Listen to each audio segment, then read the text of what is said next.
ધારીમાં પત્રકાર સંઘની એક અગત્યની બેઠકનું આયોજન હાથ ધરવામાં આવ્યું। ધારી પત્રકાર સંઘની એક મહત્વની બેઠક ધારી સર્કિટ હાઉસ ખાતે મળી હતી। ધારી પત્રકાર સંઘના વિવિધ હોદ્દેદારો આ મીટિંગમાં ખાસ હાજર રહ્યા હતા।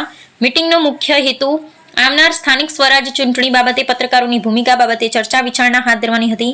શાસક પક્ષ કે વિરોધ પક્ષ તેમને બાજુએ રાખી ધારીમાં પડતી વિવિધ મુશ્કેલીઓ બાબતે પણ ચર્ચા હાથ ધરવામાં આવી હતી। ધારી સર્કિટ હાઉસ ખાતે પત્રકારોની એક ખાસ બેઠક બોલાવવામાં આવી હતી, જેમાં આગામી દિવસોની અંદર તાલુકા પંચાયત તેમજ નગરપાલિકાની ચૂંટણી યોજાઈ રહી છે, ત્યારે વિવિધ મુદ્દે ઉપર ચર્ચા વિચારણા કરવામાં આવી હતી।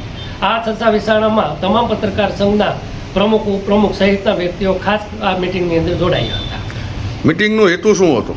મિટિંગનું આગામી દિવસોની અંદર જે ચૂંટણી યોજાવાની છે તેની વિશે લોકોને અમે એવી અપીલ કરવી છે કે પત્રકાર સંઘ હંમેશા પહેલાં પણ અવાજ ઉઠાવતો હતો, આજે પણ અવાજ ઉઠાવી છે, આગામી દિવસોની અંદર પણ અવાજ ઉઠાવી છે, એવી અમે ખાતરી આપવા માટે જ ખાસ બેઠક બોલાવવામાં આવી હતી।